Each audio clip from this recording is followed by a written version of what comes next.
Good morning. My name is Robert Talbert, and I'm a professor and the chair of the mathematics department at Grand Valley State University in the state of Michigan in the United States. I'd like to speak with you for a few minutes about my experiences in a year-long sabbatical that I took during the 2017-2018 academic year. My sabbatical experience has taught me a lot about the value of what we're calling work-integrated learning, and I'd like to describe what I did, what resulted, and what I learned. To get some background, my ordinary job is as a professor in the math department at Grand Valley State University. We're a 26,000 student publicly funded university in the state of Michigan in the United States.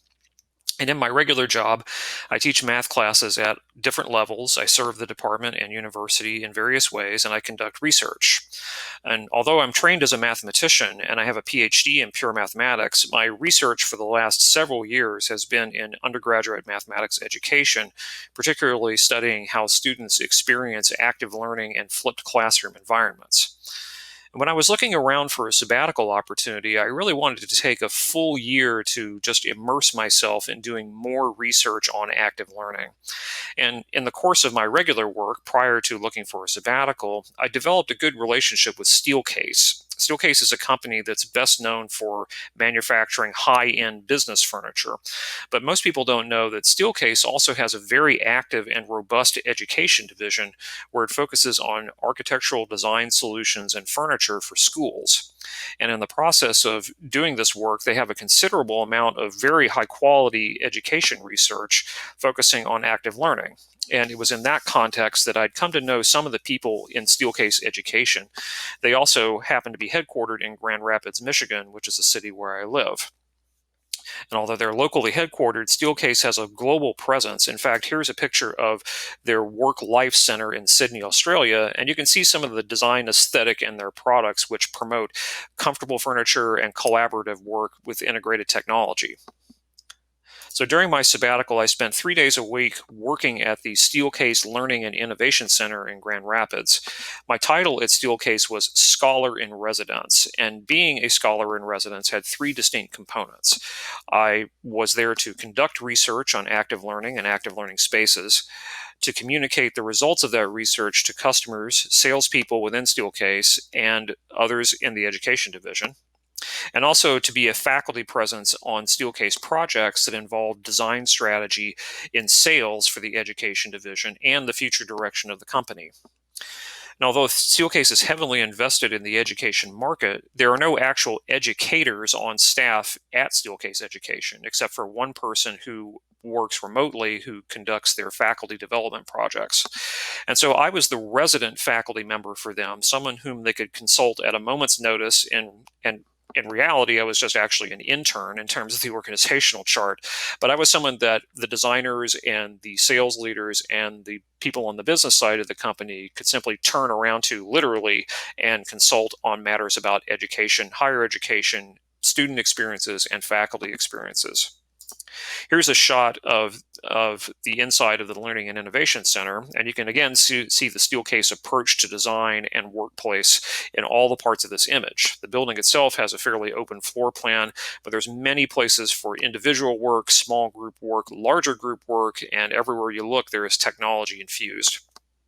And here's a shot of the actual area in the Learning and Innovation Center where I worked. The red arrow you see on the left is pointing to the desk where I worked each day, and I shared this desk with another person who worked at a different time of the day.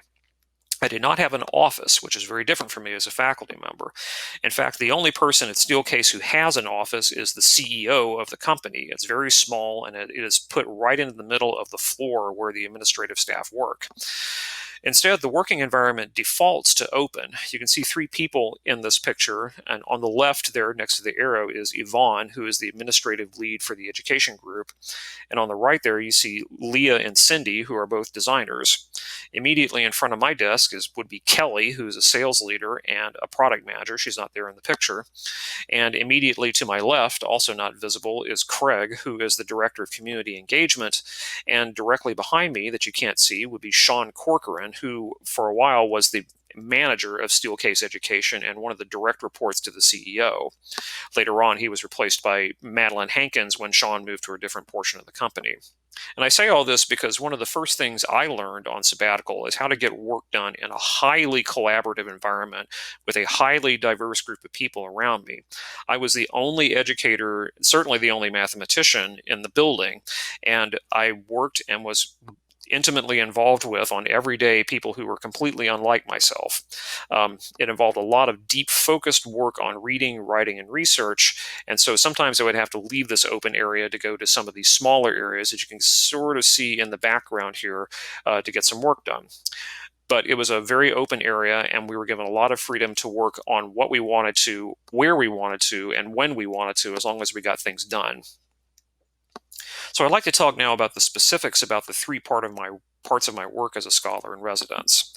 One main job that I had was to conduct research at Steelcase on active learning, especially on active learning spaces or active learning classrooms. Steelcase designs, manufactures, and sells active learning space furniture and architectural solutions, but they themselves did not have a rich body of empirical research to draw upon about the effectiveness of active learning spaces. And so one major project that they commissioned for me to do while I was at Steelcase was to conduct a comprehensive literature review on what the research says about active learning spaces. This one project consumed the plurality of my time at Steelcase, and I'm happy to say that it's been accepted for publication, and it should be appearing sometime this year. At the end of this presentation, my slide will have a link to the preprint of this literature review. I was also brought in as a consulting researcher on a number of different active research projects at Steelcase. One of those was called the Educator Experience Project, in which hundreds of school teachers and school administrators in the area were interviewed on what barriers existed for adopted student-centered pedagogies in their classes and schools. As part of that research, I assisted Eileen Strickland, who is a trained anthropologist who works for Steelcase as a researcher, and Andrew Kim, who coordinates research activities within the Education Division, among many other things, and conducted focus groups with primary and secondary educators. Prior to coming to Steelcase, I had never done any of this type of research, qualitative with focus groups and interviews, and so forth. And finally, I had two other research projects going on during my sabbatical about flipped learning that didn't actually pertain to my time at Steelcase. I did those on my other 2 days of the week, and so I won't talk too much about those. Possibly more important to Steelcase itself than doing research was communicating the results of research about active learning to a variety of audiences. For example, I'd be frequently called in to talk to visiting customers, both current and potential, about what research says about active learning, and to just be available for questions about active learning and active learning classrooms. These consultations often happen on a moment's notice. I remember one particular day I was working on the literature review by myself, and I got a text from one of the sales leaders in the education division asking me to join her in a conference room in 5 minutes to meet with a visiting group of high-level educators and policymakers from Uzbekistan who had flown all the way from Uzbekistan at Steelcase's expense, by the way, to look at and potentially buy millions of dollars worth of furniture for a new university that was being built. Another very interesting audience that I worked with were Steelcase salespeople themselves. For example, I gave a 90-minute workshop on active learning to a group of sales leaders from all around the United States, and they are the buffer zone between Steelcase, the company, and the customers that want to buy the furniture. And so they are highly invested in having really good answers to questions about what does the research say about how effective this furniture that we were about to spend a lot of money on is going to be. And so part of my job was to teach the salespeople how to answer those questions in an intelligent and research-centered way. They were the most attentive, interested, and engaged audience I have ever presented to, present company accepted. I also gave talks on professional development to other Steelcase education people along similar lines, and I also represented Steelcase by giving talks and workshops to non-Steelcase audiences as under the title of Steelcase's Scholar in Residence. For example, I was flown out to Los Angeles one weekend to a mixed group of educators and furniture retailers, an interesting combination, to talk about flipped learning and active learning at Steelcase's Los Angeles headquarters. So in addition to doing and communicating this research, I was also just the faculty person on call for all of Steelcase education. I mentioned that although Steelcase is heavily invested in education, there were no actual educators on the full-time staff present in Grand Rapids at the headquarters. So I was often pulled in as a faculty voice on a number of very different Steelcase projects. One of those was a project aimed at re-envisioning faculty office space to see how I worked with two designers to interview and observe faculty in their offices to see how those offices were actually being used, sort of anthropological research, and then use the elements of design thinking and to develop a portfolio of designs for faculty offices aimed at making students more welcome and more able to learn in those spaces. I was also involved in one of these signature Steelcase programs called the Active Learning Center Grant Program. Each year, Steelcase gives an award of 16 grants of up to $66,000 to schools and universities across North America to remodel a classroom to become a Steelcase Active Learning classroom and then conduct research on the results. Steelcase typically receives in excess of 1,500 to 2,000 applications per year to just award 16 grants. An outside firm screens out all but the top 100 of those applications, and then Steelcase people are assigned to review the remaining ones. And I was put on the team to review the higher education grant applications and eventually award 8 grants to really good research ideas to colleges and universities in the US, Canada, and Mexico. And again, I was the only educator on this team. The other people on the team were salespeople and designers and people from the business side. So another project that I was involved with was thinking about what an active learning classroom specifically designed for mathematics courses would look like. And that too involved focus groups and interviews with math instructors from around the area. And finally, and I believe most interesting for me personally, I was pulled in on a number of long-term strategic planning teams to plot the future of Steelcase Education's business strategy for the next 5, 10, and 15 years. So in the company's history, we're at a turning point because, or Steelcase is at a turning point because Steelcase products are typically marketed toward so-called early adopters, people who tend to jump on the best and latest technology regardless. And these are the people who tend to gravitate towards Steelcase's products. But marketing to early adopters is quickly becoming saturated because anyone who would have already bought Steelcase furniture has done so. And so now there's more competition in the space too. And the question is now, where does Steelcase go in the next 5 to 10 years to look for those later adopters? And how should Steelcase position itself to be successful with people who might be a little bit behind the bleeding edge? This was very intimidating for me at first because I was on a team with past CEOs and people who are very, very high up in the organizational chart of the company. And I have zero business experience. But these people were very patient, appreciative, and grateful to have a regular faculty member alongside them. And I learned a lot about how a company is run and how you do creative and innovative leadership in an environment like this.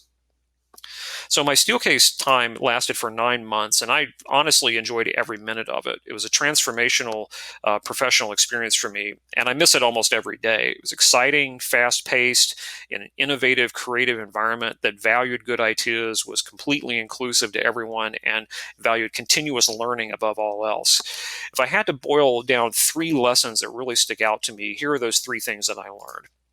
First of all, I would say that academia has a lot to learn from industry. We in academia or higher education often view industry in a pejorative or adversarial sense because we think that industry is antithetical to some of the things that make higher education great. And perhaps that's true of some companies, but even in those cases, academia can learn and adapt from the best of what industry offers. For example, the bias toward action in industry. Companies stand or fall whether they can act fast enough on good ideas.